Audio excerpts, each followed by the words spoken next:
Welcome back everybody, I'm DJ Fogey and this is the second episode of my Dwarf Fortress tutorial.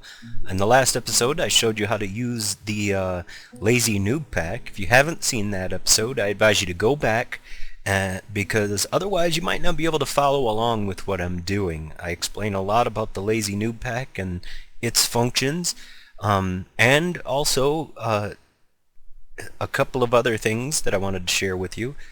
This here is the same screen that I was on, only I let it finish world creation here.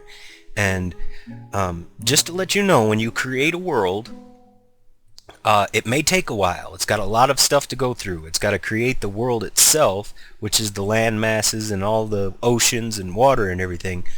But it also goes and creates history. Now if you look over here, it says the Age of Mist, year 250, historical figures 8,143 dead and events. This is all like societal history. So basically what this means is like heroes are born, they live their lives, do great deeds, and die. And you can see that some of those historical figures are still alive just by how many are dead versus how many are born.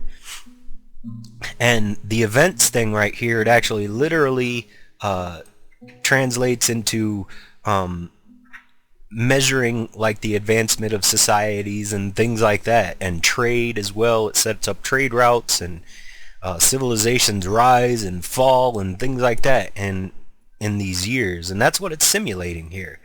But anyway, now that you've got your world, you need to move on to embarking in that world in fortress mode, which is the first mode we're going to show you. So, look down here, you can abort, you can also export images, all kinds of different things, but I'm just going to hit enter, accept basically. Let me hit enter again there. Offloading units, just doing a couple of finalizing and also saving the world. And as soon as that is done, sometimes the game will look like it's not responding. Just let it go for a minute and you will usually pick right back up. So don't worry when you see this, just let it run for a bit longer and it will get to where you need it to be. So just a moment and it should, there it is. There we go. Now that we have created our world, we have this new option up here, start playing, and that is the one we want. Let me go ahead and hit enter. There are three modes. Legends is like a historical, maybe like a, not a dictionary, but almost like a history book basically. If you go to Legends, you can look through all of the history of your specific world, and it will tell you like about the rise and fall of civilizations. It'll tell you about great heroes and adventures that they had and things like that. So Legends is an interesting mode to use. Adventurer, on the other hand, you take control of a single character, just like any normal role-playing game, and you run around in a completely free, completely open world. There's no set storylines. You literally create your own story when you go into Adventurer. It is tough though. I've tried it before and I die a lot. But right now we're just going to show you Fortress mode, which is basically the mode that Dwarf Fortress is made for. So let me go ahead and hit enter here. And it will take a minute to load up the next screen. Don't worry, just let it do that. Now we are in a in the screen where we actually pick where we want our dwarves to embark. And if you look up here on the screen, you'll see this little yellow flashing X. This right here is the world screen, okay? And in this world screen is all, basically it gives you an overview of the entire landscape of the planet or the world that you're in. And you can move around by using your arrow keys and basically checking out the landscape. And if you look, you have three screens here. You have world, region, and local. Well, world region, like I said, is an overview of the entire world. Region is a zoomed in view of the spot you're in the world. And local is a further zoomed in view of the spot you're in a region. So keep that in mind when you're looking for an Embark location.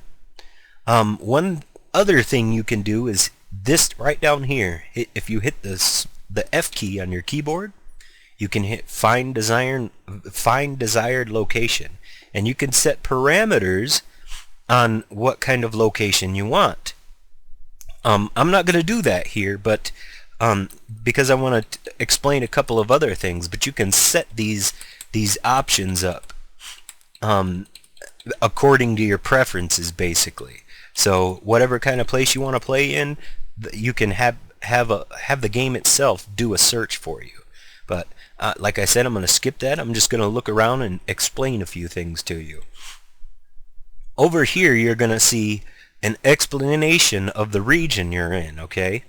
And what this means is like temperature, obviously temperate. It's going to be cold winters, warm summers, moderate falls, and springs. So that's what that means. Trees, obviously, it's going to be either woodland, it could be forest or heavily forested. It can be any number of things. You can have no trees at all, or all the way up to scarce trees or heavily forested or jungle or whatever. Vegetation are like regular plants, bushes, and things like that you can harvest for seeds and food. There's all kinds of different types of plants that you can use. Surroundings, this is kind of a generalized explanation of what the area is going to be like. Like if you look over here in the region, you'll see this purple area, okay? This purple area means that it's sinister. The place is evil. If you embark in this location, you're going to get harassed by evil creatures and things like that. And I will show you. Excuse me. Going right over here, you'll see terrifying. Alright, you'll see terrifying. And by looking other places, you'll see wilderness here. Wilderness is just like a normal thing. There's also other kinds of surroundings, untamed wild. That just means there's like wild animals like bears or elephants or maybe lions and tigers and things like that could harass you. Not necessarily will they be there, but they could be. So just keep that in mind when you're looking for a spot to embark as well. To explain a couple of things that you're seeing on this map, like this right here, this little white cylinder thing, that right there is a fortress that's already there, probably through another like civilization. Not all civilizations are dwarven, but some of them could be elves or humans or even goblins or something like that. So there's other things to look out for as well. Further, we got like symbols like the trees and stuff like that. You got little trees here. You got these little look like treasure chests everywhere. These little blue things. These lines are rivers. You got water here. Mountains. If you look over here, you'll see the upward triangle. Those are mountains. What else is there? Yeah, this blue over here obviously is oceans. Some of these tree icons, they sort of show off what kind of woodlands or forests you're looking at, basically. And there's also other symbols as well, like right here. This is conifer trees and stuff like that. You can just look around, basically, find a good spot that you want to start in. To explain what a good spot might look like, let me find a spot here. This one's a good one to show off. If you look right here, down at the bottom of the world screen, right here, it'll say shallow clay, very deep soil, aquifer, and fluxstone. Shallow clay is exactly what it means. There's clay in this area you can use to make pots and things like that. Very deep soil means there's a lot of earth that you can dig up. The soil will not leave stones behind that will clutter your fortress. But stones are important. You need them to create stone items and things like that. Flux stone is a kind of stone needed for producing steel. If you have a flux stone, you can use it and mix some of the materials with iron to create steel, which is a very powerful substance for your military to have. An aquifer, on the other hand, is bad. An aquifer is hard to get through. The reason I say that is an aquifer is an underground source of water. It's pressurized. And if you mine into it, you run the risk of flooding your entire fortress and killing your dwarves. So be very careful if you embark in a place with an aquifer. It can turn out very bad for you. So keep an eye out for flux stone, and maybe you want to have a little bit of soil so you can dig it out faster as well, because soil, you can mine it faster. So I'm going to go ahead here and look for a couple of good spots, or maybe one good spot to embark. Let me find it. Come on, where are you? Let me go ahead and pause the video until I find a good location to embark, and I'll tell you about it when I... Okay, I think I found a pretty good spot. I'm going to be harassed a little bit by some wild animals, but that should be fine. I should be okay. I am pretty good at the game, so we will decide about it. But anyway, it does have some good, some very good resources and things like that. Some clay so I can make pottery, soil so that I can dig into it and not leave stone behind. Has some metals in it that I can use to create metal objects, and flux stone that I can use to create steel. So this is a good spot, and a very good spot to embark, especially for newer players. I would suggest trying to find not untamed wild, but some kind of a calm location where you can build initially. So we're going to go ahead and embark here. All you got to do is hit the E button, embark. I'm going to do that now. And give it a second. It should... There it is. Okay.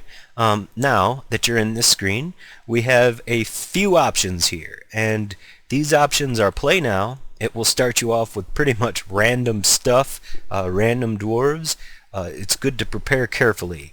And also you have these extra, what they call starter packs, basically.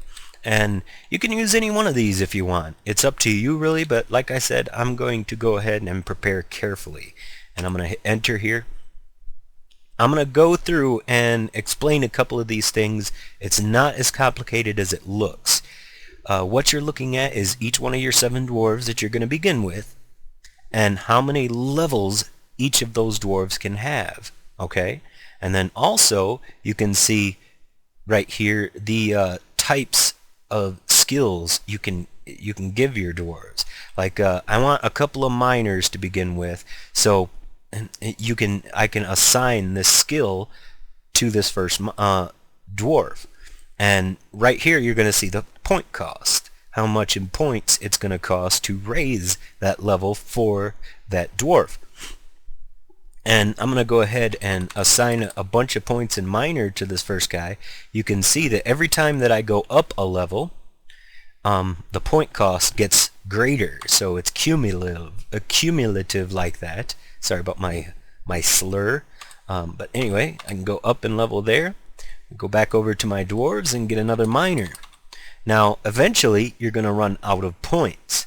And you can easily get points back by hitting tab to look at your items. I'm going to go ahead and hit tab, and you could see this is all the items and stuff that you're going to take with you. Now you can go through and adjust which items you take with you, and right now it looks like most of my points are going towards a steel anvil. I don't really want a steel anvil. I would like an iron anvil. It's good to always keep your anvil whenever you start a new fortress, so keep that in mind. Anyways, I'm starting to run out of time here, but I'm going to go ahead and set up all my dwarves, and in the next episode we will embark, and I will explain a couple of things about what I did here. So thanks for watching, guys, and I will see you in the next episode.